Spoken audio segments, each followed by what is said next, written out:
కాబట్టి అంటే ఇందాక మీడియా కూడా ఆత్మావలోకనం చేసుకోవాలని అన్నారు కాబట్టి మేమైతే దానికి సంసిద్ధంగా ఉంటామండి. మా ఆత్మావలోకనం చేసుకుంటూ ఉంటాం.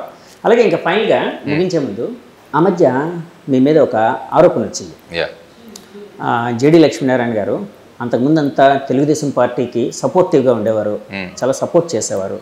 అనుకోకుండా జగన్ గారిని ప్రేజ్ చేస్తూ ఇది చేస్తూ ఉన్నారు. సో దానికి సంబంధించి మీరు ఒక ఇది కూడా ఇచ్చారు, అంటే దానికి చాలా ఇంటర్వ్యూలో చెప్పారు. అంటే ఏ పరిస్థితుల్లో మీరు అక్కడ పొగడాల్సి వచ్చింది, లేకపోతే అంటే ప్రభుత్వం చేస్తున్న పనుల్ని ప్రేజ్ చేయాల్సి వచ్చిందని. ఇప్పుడు నేను అడిగే స్ట్రేట్ క్వశ్చన్, ఇప్పుడు లక్ష్మీనారాయణ గారు ఏ పార్టీకి సపోర్టర్గా ఉన్నారు? ప్రజలకు సపోర్టర్గా ఉంటాం కానీ నేను ఎప్పుడు పార్టీలకు సపోర్ట్గా ఉన్నాను. మేము ఎప్పుడు కూడా ప్రజలు బాగుండాలని కోరుకుంటాం. అందుకనే మేము పార్టీతో వచ్చాం. లేకుంటే ఏదో ఒక పార్టీతో వెళ్ళాల్సిన అవసరం ఉండేది కాదు. అన్ని పార్టీలు కూడా ఈ రాష్ట్రానికి న్యాయం చేయట్లేదు అన్న అభిప్రాయానికి వచ్చిన తర్వాత ఒక ఆల్టర్నేటివ్ ఉండాలి అని చెప్పి ప్రజలకు విషయాలు తెలియజేయాలన్న ఉద్దేశంతోనే దీనికి వచ్చాము. ఎందుకంటే ప్రజాస్వామ్య ప్రక్రియలో పార్టీలు నిలబడాలి, ఇవన్నీ కూడా జరుగుతుంటాయి. సో ఇది ఒక లాంగ్ డ్రాన్ బ్యాటిల్. ఇది ఒక ఎలక్షన్ కోసం వచ్చిన పార్టీ కాదు. ఇది వెళ్తుంది నెక్స్ట్ గ్రామ పంచాయతీ ఎలక్షన్స్, కార్పొరేషన్ ఎలక్షన్స్, ఈ విధంగా ముందుకు తీసుకెళ్తాం ఈ పార్టీ. ఎందుకంటే ప్రజలలో ఒక క్రెడిబిలిటీ, ప్రజలలో ఒక విషయాల మీద మాట్లాడే కెపాసిటీకి ప్రజల స్థాయిని పెంచితే అప్పుడు రాజకీయ పార్టీల స్థాయి కూడా పెరుగుతుంది. ఆ విధంగా ప్రజలను చైతన్యవంతులుగా చేయడానికి వచ్చింది జై భారత్ నేషనల్ పార్టీ. సార్, ఇందాక నేను ఇంటర్వ్యూకి వచ్చే ముందు ఓ మిత్రుడితో మాట్లాడుతూ ఇలా జేడి లక్ష్మీనారాయణ గారు ఇంటర్వ్యూ చేయడానికి వెళ్తున్నానంటే ఆయన తన క్వశ్చన్ అడగమన్నాడు. సో ఆయన క్వశ్చన్ నా క్వశ్చన్గా అడుగుతూ ఉన్నాను. పవన్ కళ్యాణ్ గారు పిఠాపురంలో ఎమ్మెల్యేగా పోటీ చేస్తున్నారు. అంటే మా పార్టీకి ఏం సంబంధం అని అనద్దు, అంటే అనరనే కాబట్టి నేను అడుగుతున్నాను. సో అక్కడ ఆయన గెలిచే అవకాశం, అంటే అక్కడ రాజకీయ పరిస్థితులు ఎలా ఉన్నాయని అనుకుంటూ ఉన్నారు? అంటే ఎందుకంటే మీరైతే ఆలోచిస్తూ ఉంటారు కదా, అన్ని పార్టీలు మూసో చూస్తూ ఉంటారు, అన్ని పరిస్థితులు తెలుసుకుంటారు. సో అక్కడ ఎలా ఉందని మీరు అనుకుంటున్నారు? ఆయన రాజకీయ భవిష్యత్తు ఏ విధంగా ఉండబోతుంది అనుకుంటున్నారు? పవన్ కళ్యాణ్ గారు పిఠాపురం ఎన్నుకున్నారు. పిఠాపురంలో వెళ్ళారు. ఆయన అనేక సర్వేలు ఇవి చేయించుకునే వెళ్ళి ఉంటారని నేను అనుకుంటాను. పిఠాపురం ఎప్పటి నుంచో కూడా అనుకున్నారు ఆయన. ఇంతకుముందు కూడా ఐ థింక్ లాస్ట్ ఎలక్షన్స్ అప్పుడు కూడా వారిని పిఠాపురంలో నిలబడమని చాలా మంది కోరినట్టు అప్పుడు మా మీటింగ్స్ లో జనసేనలో ఉన్నప్పుడు 2019. ఆ తర్వాత ఆయన ఇక్కడ గాజువాక మరియు భీమవరం ఎన్నుకోవడం జరిగింది. ఆ సమయంలోనే చాలా మంది పిఠాపురం వెళ్తే బాగుండేది కదా అని కూడా అభిప్రాయం వ్యక్తం చేశారు. కానీ వారు అప్పుడు ఉన్న మెంబర్షిప్స్ ఇవన్నీ చూసి ఇక్కడికి వచ్చారని చెప్పి నాకు చెప్పడం జరిగింది. I'm not privy to that. ఇప్పుడు వారు ఎన్నుకున్నారు పిఠాపురం. ఆ తర్వాత పిఠాపురమా లేకుండా కాకినాడ ఎంపీ కూడా అన్నారు. ఆయన టీ టైం ఉదయ్ గారు ఉన్నారు. ఫర్ ఎగ్జాంపుల్ పైనుంచి ఏదైనా అడ్జస్ట్మెంట్ అవ్వాలంటే ఉదయ్ ఇక్కడికి వస్తారు, నేను ఎంపీగా కూడా వెళ్ళే అవకాశం ఉంది, అమిత్ షా గారు మాట్లాడతారని కూడా ఒక ఇంటర్వ్యూలో వారు చెప్పినట్టు నేను విన్నా. సో పిఠాపురం ఏమవుతుందంటే it is going to B a very very tough battle. ఎందుకంటే మొత్తం రాష్ట్రం కాదు, ఈవెన్ దేశం యొక్క ఫోకస్ కూడా దాని మీద ఉంది. ఎందుకంటే పవన్ కళ్యాణ్ గారు అక్కడ నిలబడ్డారు కాబట్టి ఒక పార్టీ అధ్యక్షులుగా. ఆ తర్వాత మధ్యలో అక్కడ ఉన్న వర్మ గారు ఆయన అపోజ్ చేయడము, తర్వాత వారు వచ్చి టైఅప్ చేయడము, ఆ తర్వాత వంగా గీతా గారిని అక్కడ నిలబెట్టడము, మధ్యలో ముద్రగడ పద్మనాభం గారు వైసీపీలో జాయిన్ అవ్వడము, ఇవన్నీ కూడా ప్రభావాలు ఆ పిఠాపురం చుట్టే తిరుగుతాయి. ఇప్పుడు ఫర్ ఎగ్జాంపుల్ పోతిన మహేష్ గారు కూడా ఐ థింక్ జనసేన నుంచి ఆయన రిజైన్ చేసి వైసీపీలో చేరారని విన్నారు. కాబట్టి ఏమవుతుందంటే ఇప్పుడు వైసీపీ పార్టీ కూడా అక్కడ పవన్ కళ్యాణ్ గారి మీద అన్ని అస్త్రాలు ఉపయోగిస్తారు అక్కడ. కాబట్టి ఆ విధంగా it is going to be very very tough fight there. కానీ ఆయనకున్న ప్రజాదరణ, ఆ తర్వాత ఆయన ప్రజలకు మేలు చేద్దామనుకున్న ఒక పాజిటివ్ కాన్సెప్ట్ అన్నది ఐ థింక్ ఆయనకు పెద్ద డిఫికల్ట్గా ఉండకపోవచ్చు అని నేను అనుకుంటాను. సార్, ఇప్పుడు యాక్చువల్గా మీరు జనసేనలో చేరినప్పుడు అంటే ఐడియాలజీ అదే మీది ఆయనది కుదిరింది, అంటే భావాలు పార్టీకి సంబంధించి అనుకోవచ్చు కుదిరాయి. తర్వాత బయటకు వచ్చేసారు మీరు, మీకుండే వ్యక్తిగత పరిస్థితులు కావచ్చు, మీ ఆలోచనలు బట్టి. సరే, ఇప్పుడు వేరే పార్టీలో ఉన్నారు. పవన్ కళ్యాణ్ గారి కోసం చెప్పాల్సి వస్తే, అంటే ఆయన్ని డిస్క్రైబ్ చేయాల్సి వస్తే ఏ విధంగా డిస్క్రైబ్ చేస్తారు సార్? అంటే ఒక 10 సంవత్సరాలుగా ఆయన పార్టీ పెట్టి ముందుకు తీసుకువెళ్తున్నారు. ఆయన ప్రజాస్వామ్యంలో మార్పులు కోరుకుంటున్నారు. ప్రజాస్వామ్యంలో ఒక మార్పు తీసుకురావాలి, మార్పు రాజకీయాలు తీసుకురావాలి, యువతరాన్ని ముందుకు తీసుకెళ్ళాలి అని మొదలుపెట్టారు పార్టీ. ఆ తర్వాత క్రమక్రమంగా ఆయనకున్న అనుభవంతో వారు ఇప్పుడు తెలుగుదేశం పార్టీతో పొత్తు పెట్టుకున్నారు. ఆ తర్వాత బీజేపీని కూడా అందులో సమావిష్టం చేసుకున్నారు. ఆ తర్వాత మొదట 24 సీట్లు, ఆ తర్వాత 21 అయ్యాయి. అందులో కూడా చాలామంది అనడం ఏంటంటే బయట నుంచి వచ్చిన వాళ్ళే చాలామంది ఎక్కువ ఉండిపోయారు. ఇతర పార్టీల నుంచి వచ్చిన వాళ్ళు, లేకుంటే తెలుగుదేశం వద్ద నో అని అక్కడ సీట్ లేకుంటే వచ్చి బ్యాక్ డోర్ నుంచి ఇక్కడికి వచ్చారని కూడా చాలామంది అనుకుంటున్నారు. కాబట్టి వీటన్నిటిని కూడా వాళ్ళు బేరేజ్ వేసుకుంటూ ఉంటారు. ఫైనల్గా ఏంటంటే ఈసారి జనసేన నుంచి కొంత రిప్రజెంటేషన్ శాసనసభలో ఉండాలి, so that political party continue అవుతుంది అన్న కాన్సెప్ట్ కూడా ఉండవచ్చు. అదర్వైజ్ ఈసారి కూడా ఎవరు ఎన్నిక కాకుంటే మళ్ళీ దాన్ని ముందుకు లాగడం అన్నది కూడా చాలా సమయం పడుతుంది, చాలా శ్రమ తీసుకోవాల్సి వస్తుంది. మేబీ ఇవన్నీ ఆలోచించి ఆయన ఆ విధమైన నిర్ణయం తీసుకొని ఉండవచ్చు. So let us see, is a party president. ఆయన పార్టీ ప్రెసిడెంట్, ఆయన నిర్ణయాలు తీసుకోవడానికి ఆయనకి పూర్తిగా స్వేచ్ఛ ఉంటుంది. ఆయన అనేక పరిస్థితులను తీసుకుని ఆ తర్వాత ఈ విధమైన నిర్ణయాలు తీసుకునొచ్చు. కానీ పార్టీ ప్రెసిడెంట్ ఎప్పుడు కూడా తనను తీసుకున్న నిర్ణయాలకి తన బాధ్యత వహించవద్దు. ఇప్పుడు నేను కూడా ఒక పార్టీ ప్రెసిడెంట్గా తీసుకున్న నిర్ణయాన్ని రేపు ఏదైనా అయితే నేను బాధ్యత వహించాలి. కాబట్టి చాలా బాధ్యతాయుతమైన పోస్ట్. కాబట్టి వారు కూడా ఆ పోస్టులో తీసుకున్న నిర్ణయాలన్నిటికీ కూడా రేపు వారు సమాధానం ఇచ్చుకోవాల్సి వస్తుంది. కాబట్టి ఇవన్నీ కూడా దృష్టిలో ఉంచుకొని వారు ఈ విధమైన నిర్ణయాలు తీసుకొని ఉండవచ్చు.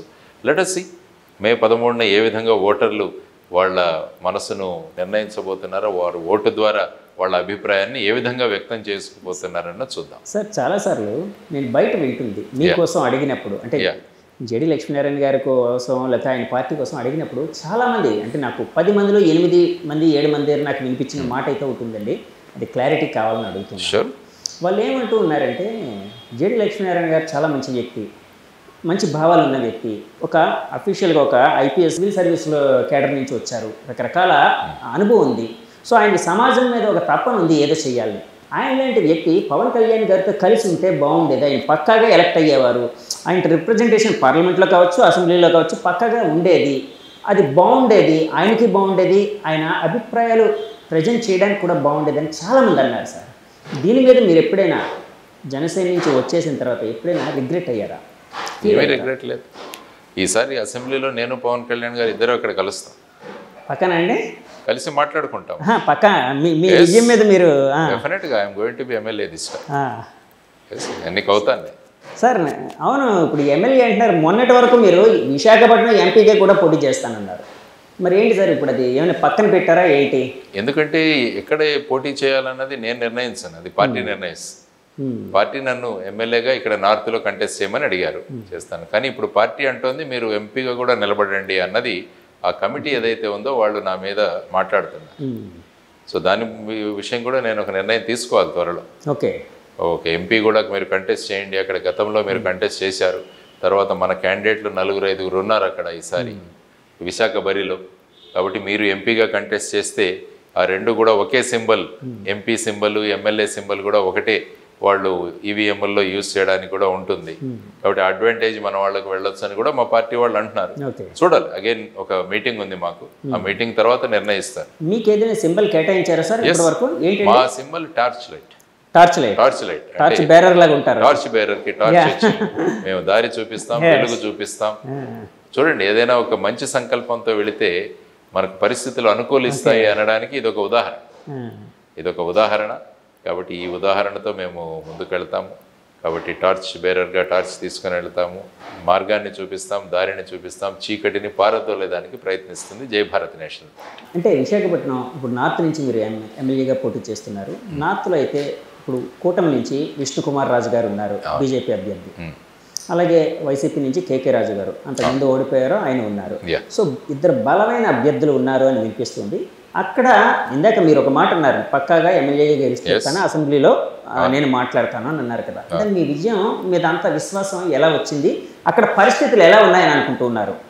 నా క్యాంపెయినింగ్ నేను చక్కగా చేసుకుంటున్నాను, ప్రజల్లో మమేకమవుతున్నాను, డోర్ టు డోర్ వెళుతున్నాను, ప్రజల స్పందన కూడా బాగుంది. ఒక మార్పు రాజకీయాలు తీసుకురావాలనుకుంటున్నాను. ఉత్తర విశాఖను ఉత్తమ విశాఖగా చేయాలన్న సంకల్పన అక్కడ వ్యక్తం చేశాను. ముఖ్యంగా డ్రగ్స్, గాంజా ఇటువంటి వాటి నుంచి దూరం చేయాలి. పిల్లలకు చక్కగా ఒక మంచి పెద్ద library, knowledge hub, skill development centre, cultural centre ఇవన్నీ కూడా ఆ ప్రాంతంలో ఏర్పాటు చేసి విశాఖపట్నం నార్త్ని దేశంలోనే ఒక ఉత్తమ మోడల్ కాన్స్టిట్యుయెన్సీగా తయారు చేయాలన్నది నా కాన్సెప్ట్. అంటే ఒక ఎమ్మెల్యే ఏం చేయగలడు అన్నది చూపించాలి మిగతా ఎమ్మెల్యేలకి. ఆ సంకల్పంతో నేను ఉన్నా. ఆ సంకల్పాన్ని ప్రజలకు వ్యక్తం చేశాను ఓటర్స్. సార్ చేయండి, మీతో పాటు మేము ఉన్నాం, మేము మార్పు కొనుక్కునే వాళ్ళం, ఆ విధంగా మేము ఖచ్చితంగా చేస్తామని ప్రజలు ముందుకు వస్తున్నారు. కాబట్టి నా విజయం అన్నది జరుగుతుందని చెప్పేసి నేను ఎలక్షన్ అనగానే డబ్బులు పంచే సంస్కృతి అయితే ప్రతి చోట ఉందండి. కొంతమంది తెలిసి పంచుతారు, కొంతమంది అంటే అవతల వాళ్ళకి తెలియకుండా పంచడం అనేది ఉంది. ఈ పార్టీ ఆ పార్టీ అని కాదు, 100 కోట్లు పెట్టాల్సిన పరిస్థితి ఉంది అని చెప్పి చాలాసార్లు ఆఫ్ ద రికార్డ్ మనం ఎన్నోసార్లు వింటూ ఉంటాం చాలామంది. మీరు డబ్బులు ఖర్చు పెట్టి అవతల వాళ్ళు ఒక చైతన్యం తేవడానికి ఇచ్చేస్తున్నారా, లేకపోతే ఎలాంటి ప్రయత్నం చేస్తూ అవతల వల్ల చైతన్యం రగిలించడానికి చేస్తున్నారు? మా పార్టీ బేసిసే జీరో బడ్జెట్ పాలిటిక్స్. డబ్బులు పంచే ప్రసక్తే లేదు. మేము మాకున్న అభిమానాన్ని పంచుతాం వాళ్ళకి, మేము ఏం చేస్తాము అన్న విషయాలను పంచుతాం వాళ్ళకి, మేము ఏ విధంగా కాన్స్టిట్యుయెన్సీని నియోజకవర్గాన్ని ముందుకు తీసుకువెళ్తాము అన్నది పంచుతాం. ఆ తర్వాత వచ్చేసి నిరుద్యోగ సమస్యని ఏ విధంగా తీరుస్తామో అన్నదాన్ని పంచుతాం. డ్రగ్స్ ఇవి లేకుండా ఈ సమాజాన్ని ఎలా తయారు చేస్తుందామన్న మా ఆలోచనలు పంచుతాం. కాబట్టి ఇటువంటి వాటిని మేము పంచుతాం, కానీ మేము డబ్బులు పంచే పార్టీ కాదు ఇది జయభారత్. సార్, ఇందాక ఒక మాట అంటే మనం ఇందాక అవాయిడ్ అయ్యాం కొంత, అంటే దారి తప్పింది. నేను ఒక క్వశ్చన్ అడిగానండి. అంటే ఇక్కడికి కంటైనర్, డ్రగ్స్తో కూడిన కంటైనర్ వచ్చిన దాని మీద అధికార పక్షం ప్రతిపక్షం ఒకరి మీద ఒకరు దుమ్మెత్తి పోసుకున్నారు. సరే, అక్కడ నిజమైతే మాలాంటి ప్రజలకు తెలియదు అసలు ఏం జరిగింది, అంటే ఎవరి హస్తం ఉందనేది మాలాంటి వాళ్ళకి ఎవరికి తెలియదు. కానీ బీయింగ్ ఏ ఇన్వెస్టిగేటివ్ ఆఫీసర్ అంటే ఇంతకు ముందు మీకు ఎక్స్పీరియన్స్ ఉంది కాబట్టి, అంటే ఇప్పుడు అక్కడ విషయాలన్నీ ప్రతిదీ తెలియాలని కాదు, కానీ ఏం జరిగి ఉండొచ్చు అన్న దాని మీద ఒక క్వశ్చన్ అడిగాను సార్. దాన్ని అంటే ఒక్కసారి చెప్పండి. ఇప్పుడు ఏమవుతుందంటే దాంట్లో unless you have the details, container order చేసిన వాళ్ళు ఎవరు, ఎందుకు చేశారు, భారతదేశంలోనే ఈస్ట్ ఇంత తక్కువ ధరలో మనకు దొరుకుతున్నప్పుడు బ్రెజిల్ నుంచి తీసుకురావాల్సిన అవసరం ఏంటి? ఐ థింక్ ఇక్కడ 76 రూపాయలు ఎంతో అనుకుంటాను కిలో. అంటే చెరుకు నుంచి తయారు చేసేది కదా సార్, అదే కదా. అక్కడ 150 రూపాయలు అంట. 150 రూపాయలు ఇంత షిప్లో వేసుకొని ఇక్కడికి తీసుకురావాల్సిన అవసరం ఏముంది? అంటే ఎక్కడో రూటింగ్ జరుగుతోంది ఈ డ్రగ్స్. ఓకే. ఎందుకంటే ఇంతకుముందు ముంద్రా పోర్టు కూడా మీరు చూసుకుంటే 2021-22లో 3000 కిలోల హెరాయిన్ దొరికింది అక్కడ. అది కూడా ఎవరో విజయవాడ వాళ్ళు ఆర్డర్ చేసిన కంటైనర్, అది అక్కడ ఇంటర్సెప్ట్ అయింది. అంటే ఈ ఆంధ్రప్రదేశ్ అన్నది ఒక డ్రగ్స్ క్యాపిటల్గా తయారైందా? ఎక్కడ గంజాయి పట్టుబడినా కూడా దాని మూలాలన్నీ కూడా మన ఇక్కడ ఏజెన్సీ ప్రాంతంలో ఏఓబిలో జరుగుతున్నాయి. ఆంధ్ర ఒరిస్సా బార్డర్ దగ్గర కల్టివేషన్. సో ఇవన్నీ చూసుకుంటుంటే ఏమవుతుంది ఫైనల్గా రాష్ట్రం గురించి, రాష్ట్రంలోని యువతరం ఏమవుతుంది? చాలా డ్రగ్ అడిక్షన్ సెంటర్లో చూసినా కూడా చాలా హృదయ విదారక కండిషన్లు ఉంటున్నాయి. చాలామంది కుటుంబాల్లో బయటికి రావట్లేదు, చాలామంది పిల్లలు డ్రగ్ అడిక్ట్స్ అవుతున్నారు. నేను ప్రచారంలోకి వెళుతున్నప్పుడు చాలామంది చెప్తారు సాయంత్రం అవగానే ఇక్కడ ఫ్రీగా డ్రగ్స్ దొరుకుతాయండి, అంత యథేచ్ఛగా దొరుకుతున్నాయండి అంటారు వాళ్ళు. తల్లిదండ్రులు చెప్తున్నది, ఎందుకంటే ఫైనల్గా ఆ పిల్లలను తల్లిదండ్రులుగా భరించాల్సి. సార్, వ్యవస్థలు ఏం చేస్తున్నట్టే సార్? మరి చేయాలి వ్యవస్థలు పోలీసు వ్యవస్థ కానీ ఇంకా వ్యవస్థలన్నీ ఉన్నాయి కదండి. అంటే అంత యథేచ్ఛగా గంజాయి ఇలాంటివన్నీ దొరుకుతూ, అందుకనే అంటున్నాను ఈ కంటైనర్ వెనకాల ఎవరు ఉన్నారన్నది బయటికి రావాలి. ఈ కంటైనర్ వెనకాల ఏదైనా పొలిటికల్ శక్తులు దాగి ఉన్నాయో, who ever it may be, బయటికి తీసుకురావాల్సిన బాధ్యత ఉంది. కాబట్టి ఆ ఏజెన్సీస్ అనేవి చెప్పాలి ఈ కేసులో. ఎందుకంటే నేను విశాఖ పౌరుడిగా నేను అడుగుతున్నాను వీళ్ళని, చెప్పండి ఈ కంటైనర్ ఎందుకు వచ్చింది, ఎవరు తీసుకొచ్చారు, ఏమైంది కంటైనర్? ఇవన్నీ కూడా ప్రెస్ నోట్స్ ద్వారా సిబిఐ కూడా చెప్పాల్సిన అవసరం ఉంది. ఎందుకంటే ఇది ఒక స్మాల్ ఇన్వెస్టిగేషన్ కాదు, it is affecting the lifes of people. ప్రజల యొక్క జీవితాలతో, యువతరం యొక్క జీవితాలతో ఆడుకుంటున్న విషయం. ఈ విషయంలో క్లారిటీ రావాలి, లేకుంటే తల్లిదండ్రులు ఎంత ఆందోళనలో ఉన్నారో మీకు తెలియదు. సో వీటన్నిటి గురించి ఆలోచించాలన్నదే మా కాన్సెప్ట్. 2014లో మీరు ఎలక్షనీరింగ్లో ఉన్నారు. 14 పరిస్థితులు కూడా గమనించి ఉండొచ్చు మీరు. అంటే ఎందుకంటే మీరు అప్పటికే చాలా కాలేజీలు ఇలాంటివి తిరుగుతూ ఒక సోషల్ అవేర్నెస్ ప్రోగ్రామ్స్ చాలా చేసేవారు. 2019 నుంచి రాజకీయాలకి గమనిస్తున్నారు, ఇప్పుడు ఫుల్ ప్లెజ్డ్గా రాజకీయాలు అయితే ఉన్నారు. సో అప్పటికి అంటే 2014 నుంచి ఈ 5 ఏళ్ళు బేరీజ్ వేస్తే ఒక పార్టీ అధినాయకుడిగా మీకు ఎలాంటి ఆలోచన వస్తుందండి? ఏముంది, రాష్ట్రం అంటే టీడీపీ ప్రాతినిధ్యం వహించిన కాలం అండ్ వైసీపీ ప్రాతినిధ్యం వహించిన కాలం, ఈ 2 ప్రభుత్వాలు కూడా ప్రత్యేక హోదా తీసుకురాలేకపోయాయి. ప్రత్యేక హోదా ఒకటి వచ్చింటే రాష్ట్ర పరిస్థితులే మారేవి. మరి ఇక్కడ ప్రత్యేక హోదా ఇవ్వలేమంటున్నాం. మరి అక్కడ డోలారా గిఫ్ట్ సిటీకి ఇన్ని రాయితీలు ఎందుకు కల్పిస్తుంది ప్రభుత్వం, కేంద్ర ప్రభుత్వం? అహ్మదాబాద్ నుంచి 40 కిలోమీటర్ల దూరంలో గిఫ్ట్ సిటీ అన్నది ఒకటి తయారవుతుంది పెద్దది. ఎక్కడా లేని విధంగా అక్కడ ఈ ఫైనాన్షియల్ సోర్సెస్ అన్నీ కూడా, అక్కడ స్టాక్ ఎక్స్చేంజ్ కూడా రాత్రి 11 గంటల వరకు నడుస్తుంది. ముంబైలో కూడా నడవదు, దేశంలో ఎక్కడ నడవదు. కాబట్టి అక్కడ నడిపిస్తున్నారు. నడిపించే తలుచుకుంటే దెబ్బలు కుదరదు. మరి ఇక్కడ మరి మాకెందుకు ఇవ్వట్లేదని వీళ్ళు ఎందుకు అడగలేకపోతున్నారండి? మీరు అడుగుతారు రేపు నేను అడిగాను, నేను రోజు అడుగుతున్నాను. నేను అరెస్ట్ అయ్యాను ఈ విషయంలో. ఢిల్లీలో వెళ్ళి ఏపీ భవన్లో జంతర్ మంతర్లో ఆందోళన చేశాం మేము, అక్కడ సెమినార్లు కండక్ట్ చేశాము. ఇక్కడ ప్రతి ప్రాంతంలో కూడా మేము దీని గురించి మాట్లాడుతున్నాం. మరి ఇవన్నీ అవుతుంటే మరి ఏమి పట్టినచ్చు ఉన్నది ఈ పార్టీలు? మళ్ళీ వాళ్ళతోనే వెళ్ళి పొత్తు పెట్టుకుంటున్నారు. మరి ఏమీ చేయలేదని అడగట్లేదు. ఏమైంది రాష్ట్రం ఫైనల్గా? ఇప్పుడు 12-13 లక్షల కోట్ల అప్పుల్లో ఉన్నదట. మరి ఏం చేశారు మీరు? ఇంతకుముందు రాజధాని లేదు, పోలవరం లేదు, రైల్వే జోన్లు లేవు, విభజన హామీలు లేవు. మరి ఒకరి మీద ఒకరు ఉచితాలు ఉచితాలు ఉచితాలు. మేము వాళ్ళు ఒకరికి ఇస్తే మేము ముగ్గురికి ఇస్తాం, వాళ్ళు 5,000 ఇస్తే మేము 10,000 ఇస్తాం, ప్రతి మహిళకు మేము 1,800 రూపాయలు ఇస్తాం అన్న ధోరణిలో వీరు వెడుతున్న ఈ సందర్భంలో ఏదో ఒకటి మనం చేయాలన్నది అందరికీ అర్థం అవ్వాలి. అంటే ఒకవేళ మీరు అధికారంలోకి వస్తే అనుకోండి, వస్తే ఉచితాలు ఇలాంటివన్నీ తీసేస్తారా అండి? సంక్షేమం ఉంటుంది, ఉచితాలు సంక్షేమం. అంటే సంక్షేమానికి ఉచితానికి తేడా ఏంటంటే ఏ విధంగా? అంటే సంక్షేమం అంటే ఏమవుతుందంటే ఆ డబ్బులు ఏవైతే ఖర్చు పెట్టామో దానివల్ల సమాజానికి ఉపయోగం అవ్వాలి. ఉచితం అంటే ఏమవుతుందంటే డైరెక్ట్గా ఒక వ్యక్తికి, ఫర్ ఎగ్జాంపుల్ మీరు 45 సంవత్సరాల వయస్సు పూర్తి అయ్యి మీరు సామాజిక వర్గానికి చెందితే మీకు 15,000 రూపాయలు, అది ఉచితం. అదే నేను ఒక ఫ్యాక్టరీ పెడతాను, ఆ ఫ్యాక్టరీలో మీకు ఉద్యోగం ఇస్తాను. అంటే ఉచితాలు అనేవి వ్యక్తి స్వార్థం, అనేది సమాజానికి సమాజ సేవ. For example rural employment guarantee scheme ఉంది, నరేగా గ్రామీణ ఉపాధి హామీ పథకం. దానివల్ల ఏమవుతుంది, గ్రామాల్లో వచ్చేసి పూడికలు తేవుతాయి, చెక్ డ్యాములు కట్టబడతాయి, స్కూళ్ళు కట్టబడతాయి. దానివల్ల ప్రజలకు డబ్బు వస్తుంది, గ్రామానికి ఉపయోగపడుతుంది. అది కాకుండా నేను డైరెక్ట్గా ఇచ్చేసాను అనుకోండి, ఇప్పుడు ఫర్ ఎగ్జాంపుల్ మీ పిల్లలకి చాక్లెట్లు ఇస్తున్నాను, నేను పిల్లలకి చాక్లెట్లే ఇస్తూ వెళ్ళామనుకోండి, ఏమవుతుంది? పుస్తకాలు ఇస్తామనుకోండి, రేపు ఉపాధి సంపాదించుకుంటాడు. కాబట్టి మనం ఏమి ఇస్తున్నాం అనేది చాలా ముఖ్యం. చాక్లెట్ అనేది ఆ క్షణంలో తీయగా ఉంటుంది, రేపు పొద్దున్న ఆరోగ్యం దెబ్బతింటుంది. ఉచితాలు కూడా అంతే, వాళ్ళ వ్యక్తిత్వం దెబ్బతింటుంది, రాష్ట్రం దెబ్బతింటుంది, రాష్ట్ర ఆరోగ్యం దెబ్బతింటుంది. ఇవే ఆలోచించాలి. కానీ ఇప్పుడు ఒకరి మీద ఒకరు పోటీలు. కానీ ఇక్కడ ఒక మాట వినిపిస్తూ ఉందండి, మరి ఇన్ని ఉచితాలు ఇస్తున్నారు కదా, మరి ఎంతమంది వైట్ రేషన్ కార్డుల నుంచి బయటకు వచ్చారు చెప్పానండి గవర్నమెంట్?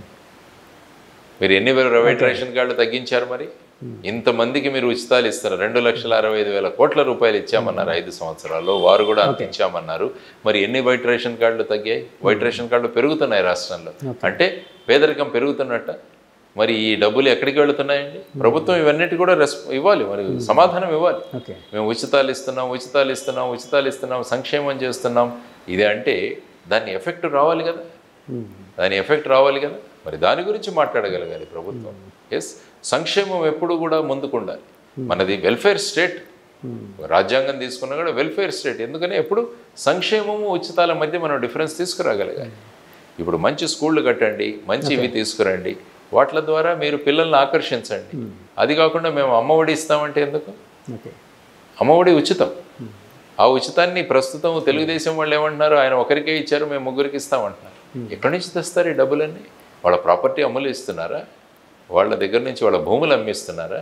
ప్రజలు ట్యాక్సులు కట్టి ఆ అమౌంట్ నుంచే ఇస్తున్నారు కదా. అది కాకుండా అప్పులు తెస్తున్నారు.